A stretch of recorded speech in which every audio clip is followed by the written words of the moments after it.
नमस्कार भावी शिक्षकांनो आणि सेवेत असलेल्या शिक्षकांनो. टीईटी बालमानसशास्त्र या विषयातील एक मार्क हक्काचा ही सिरीज आपण सुरू केलेली आहे. या सिरीज मधील महत्वाच्या टॉपिक पैकी एक म्हणजे अंतःस्रावी ग्रंथी व संप्रेरक.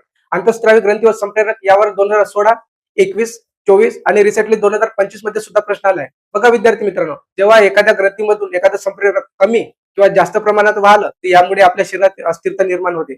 यामुळे परिणामी आपल्या शरीरातली आपलं आरोग्य सुद्धा धोक्यात येऊ शकते. म्हणून महत्वाचा टॉपिक कोणता आपला?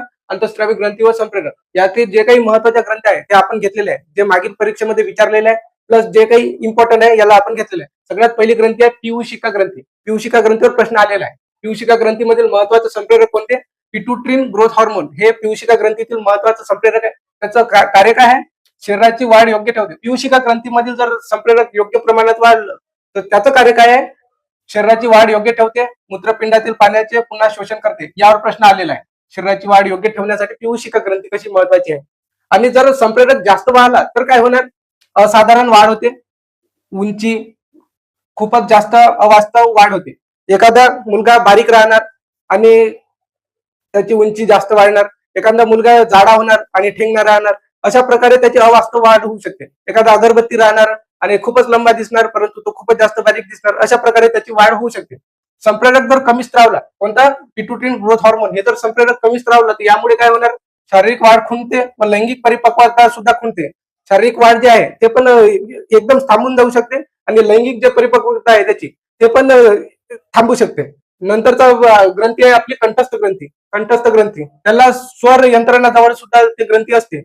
संप्रेरक कोणते आहे? थायरॉक्सिन, ट्रायओडोथायरोनिन आणि कॅल्सिटोनिन हे कंठस्थ ग्रंथीमधील महत्वाचे संप्रेरक आहे. जर त्या ग्रंथीमधून ते संप्रेरक योग्य प्रमाणात वाढलं तर काय होणार? चयापचन क्रियेवर योग्य नियंत्रण ठेवते. रक्ताभिसरण व हाडांचा विकास पुनरुत्पादन संस्थेमार्फत कार्यावर नियंत्रण ठेवते. जर योग्य प्रमाणात वाढलं तर हे सगळे कार्य होणार. चयापचन क्रियेवर नियंत्रण ठेवते. योग्य प्रकारे आपलं चयापचन म्हणजे आपलं पचन क्रिया योग्य प्रमाणात योग्य प्रकारे काम करणार आणि रक्ताभिसरण जे काही आपलं रक्ताभिसरण आहे ते पण योग्य प्रमाणात होणार व हाडांचा विकास व पुनरुत्पादन संस्थेमार्फत कार्यावर नियंत्रण ठेवते. जर हॉर्मोन जास्त स्त्रावला तर काय होणार? गड्यावर सूज येणार आणि वजन कमी होणार, अस्वस्थता, मानसिक गोंधळ इत्यादी निर्माण होऊ शकते. आणि जर संप्रेरक कमी स्त्रावला तर काय होणार? आयोडीनच्या अभावामुळे गोइटर आजार, वजनात वाढ, बौद्धिक विकास खुंटतो. म्हणजे बौद्धिक विकास जे आहे ते थांबून जाते आणि हाडांचा व मज्जासंस्थेचा कमी विकास होतो. हाडांचा व मज्जासंस्थेचा कमी विकास होतो. मज्जासंस्था नेमकं काय याचा व्हिडिओ आपण ऑलरेडी बनवलेला आहे, ते आधी बघून घ्यायचा. त्यानंतर आहे ग्रंथी उपकंठस्थ ग्रंथी. यालाच पॅराथायरॉइड सुद्धा म्हणले जातात. महत्वाचं संप्रेरक कोणते आहे? पॅराथायरिन. पॅराथायरिन हे उपकंठस्थ ग्रंथीमधील महत्वाचं संप्रेरक आहे. कार्य काय आहे? जर योग्य प्रमाणात जर त्यानं काम केलं तर कार्य काय आहे त्याचं? कॅल्शियम व फॉस्फरस उपयोगावर नियंत्रण ठेवते पॅराथायरिन हे संप्रेरक. आणि जर ते संप्रेरक जास्त स्त्रावलं तर काय होणार? अंग थरथरते, भावनिक अस्थिरता निर्माण होते. भावनिक अस्थिरता म्हणजे इमोशनली जे काही आपलं स्टेबिलिटी आहे ते राहत नाही. आपण अनस्टेबल होऊ शकतो. आपल्याला म्हणजे असं भेव वगैरे लागू शकते. जास्त स्त्रावला तर काय होणार? हाडे कमकुवत होते व स्नायूंमध्ये दुर्बलता येते. जर पॅराथायरिन हा संप्रेरक जास्त स्त्रावला तर यामुळे आपले हाडे जे आहे ते कमकुवत होऊ शकते आणि आपल्या स्नायूमध्ये दुर्बलता सुद्धा येऊ शकते.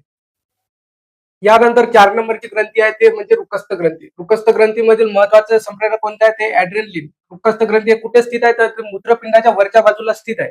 आणि रुकस्थ ग्रंथीमधील ते कार्य कोणते आहे? तर ते बघा, हे संप्रेरक लैंगिक परिपक्वतेमध्ये महत्वाची भूमिका बजावते. खनिजाच्या प्रमाणावर नियंत्रण ठेवते. आपल्या शरीरात जे काही आपण खनिज म्हणजे आपल्या जेवणात जे काही खनिज असते त्या खनिजाचं शरीरात शोषण करण्याचं काम सुद्धा हे रुकस्थ ग्रंथी करते. शरीराला प्रतिक्रियात्मक वर्तनासाठी तयार करते. आपल्या शरीराला जर का एखादी बिमारी वगैरे झाली तर त्या बिमारी त्याचे निराकरण करण्यासाठी आपल्या शरीर त्याच्या विरोधात प्रतिक्रियात्मक कार्य करत असते. जर त्या या ॲड्रेनलिन या संप्रेरकाचा जर जास्त स्त्राव झाला तर काय होणार? तर यामुळे आपला उच्च रक्तदाब होते आणि हृदयाची गती वाढते. हृदयाची जे काही गती आहे, जे कंपन आहे ते धकधक धकधक धकधक खूप जोरात जास्त प्रमाणात वाढू शकते. व अतिउत्साह, आपल्याला अतिउत्साह होतात. अतिउत्साह म्हणजे आपल्याला एखाद्या गोष्टींनी खूप जास्त म्हणजे अतिउत्साह होणार.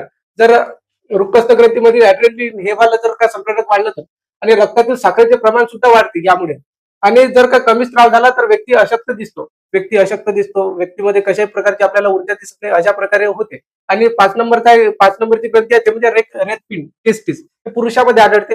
आणि संप्रेरक आहे टेस्टेस्टेरॉन. यावर प्रश्न आलेला आहे. टेस्टेस्टेरॉन कार्य कोणतं आहे? पुरुषात रेतपेशी तयार करते. पुरुषात जे काही रेतपेशी असते आणि जे काही स्पर्म असते, ज्यापुढे संतान पुढे जात असते, हे पुरुषामध्ये स्पर्म हे कार्य रेतपिंड मधील टेस्टिस हे संप्रेरक करत असते. याचा जर का जास्त त्रास झाला तर काय होणार? पुरुषात लैंगिक प्रेरणा खूप जास्त वाढते.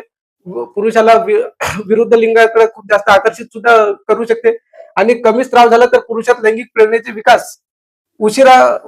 प्रेरणेचा विकास हा उशिरा होतो.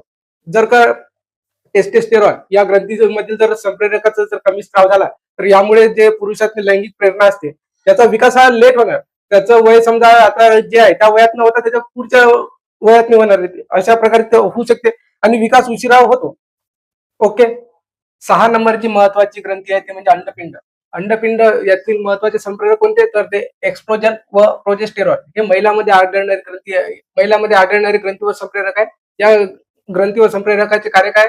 अंडपेशीची निर्मिती करते. महिलांमध्ये जे काही अंडपेशी असतात ते निर्मिती करते व स्त्री प्रजनन संस्थेमध्ये ते दोन्ही बाजूने स्थित असते. त्यांची जी स्थिती आहे ते स्त्री प्रजनन संस्थेमध्ये दोन्ही बाजूने ते स्थित असते. आणि मासिक पाळीचे जे काही चक्र आहे ते नियंत्रित करते. जर का योग्य प्रकारे संप्रेरक वाहलं तर ते त्या मासिक पाळीवर सुद्धा योग्य प्रकारे त्याचं नियंत्रण ठेवते. जर का त्याचा स्त्राव जास्त झाला तर काय होणार? तर लैंगिक प्रेरणा उद्दीपित होते. महिलांमध्ये लैंगिक प्रेरणा जी आहे ते अधिक उद्दीपित होते आणि प्लस ते आत्मभोग सुद्धा करू शकतात. त्यानंतर जर का त्याचा स्त्राव कमी झाला तर लैंगिक प्रेरणा खूप कमी निर्माण होते. महिलांमध्ये जे काही लैंगिक प्रेरणा आहे ते खूप कमी प्रमाणात निर्माण होऊ शकते. सेम पुरुषात सुद्धा तशाच प्रकारे होऊ शकते. त्यानंतरची ग्रंथी आहे आपली 7वी, ते म्हणजे स्वादुग्रंथी. स्वादुग्रंथी म्हणजे स्वादुपिंड. यातील महत्वाचे संप्रेरक कोणते आहेत? तर ते इन्सुलिन. इन्सुलिनचं कार्य काय? रक्तातील साखर व कार्बोदक यावर नियंत्रण ठेवते. आपल्या रक्तातले जे काही शुगर अँड कार्बोहायड्रेट्स आहे ते यावर नियंत्रित ठेवते. आणि जर का याचा स्त्राव कमी झाला तर मधुमेह हा आजार होतो. मधुमेह हा आजार कशामुळे होतो? तर संप्रेरकाचे इन्सुलिनचे प्रमाण कमी झाले त्यामुळे हा आजार होऊ शकतो. आपण बघितलेला आहे वृक्कस्थ ग्रंथी, कंठस्थ ग्रंथी, उपकंठस्थ ग्रंथी, त्यानंतर पियुषिका ग्रंथी आणि पुरुषाची टेस्टिस ग्रंथी आणि महिलांमधील अंडपिंड आणि ग्रंथी स्वादुपिंड हे ग्रंथी आपण बघितले. यावर जर तुमचा कोणत्याही प्रकारचा मार्क हुकणार नाही, कारण यावरच मागे जुने जर PYQ आपण बघितले तर याच्यावरच प्रश्न आलेले आहे. आणि अशाच महत्वपूर्ण व्हिडिओसाठी कोहिनूर काळे या युट्यूब चॅनलला लाईक, शेअर आणि सबस्क्राईब करायला मात्र विसरू नका. धन्यवाद.